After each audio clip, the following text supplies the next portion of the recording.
यह एक जादुई सुई है। एक आदमी इसे कार के टायर से निकालता है, लेकिन उसने सोचा भी नहीं था कि अगले ही पल कार ऐसे बैठ जाएगी जैसे हवा निकले हुए गुब्बारे की तरह। कार तुरंत पिचक गई। पास खड़ा कपल पूरी तरह से हैरान रह गया। जल्द ही उन्हें समझ आ गया कि यह सब उस सुई की वजह से हुआ है, लेकिन तब तक सुई गायब हो चुकी थी। जब वे मुड़कर देखते हैं, तो पता चलता है कि सुई किसी तरह दीवार में जा धंसी है।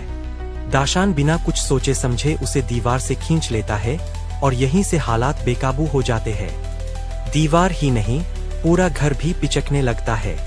अब तो हालात और बिगड़ जाते हैं। पकड़े जाने के डर से दोनों एक दूसरे पर दोष डालने लगते हैं।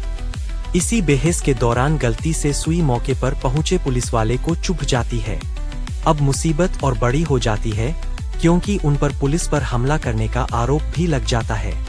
गुस्से में पुलिस वाला सुई निकालने की कोशिश करता है, लेकिन अगले ही पल उसे समझ भी नहीं आता कि क्या हुआ और वह कागज की तरह चपटा हो जाता है। सबूत मिटाने के लिए दाशान सुई को नष्ट करने का फैसला करता है, लेकिन तभी एक बस तेजी से उसकी ओर आती है। खतरे के उस पल में दाशान होशियारी दिखाता है और सुई को अपनी छाती के सामने रख लेता है। वह तो बच जाता है, लेकिन बस में बैठे मासूम यात्री नहीं बच पाते। हालात को और खराब होने से रोकने के लिए वे सुई को गुब्बारों के साथ अंतरिक्ष में भेजने का फैसला करते हैं। उन्हें लगता है कि अब सुई से छुटकारा मिल जाएगा, लेकिन तभी गुब्बारे अचानक फट जाते हैं और सुई सीधे जमीन में धंस जाती है। जब दोनों समझ नहीं पाते कि अब क्या करें, तभी कहीं से एक आवाज आती है।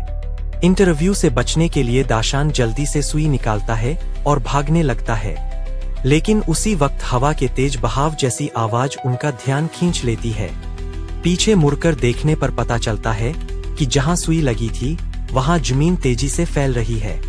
पल भर में आसपास की सारी इमारतें पिचक जाती है।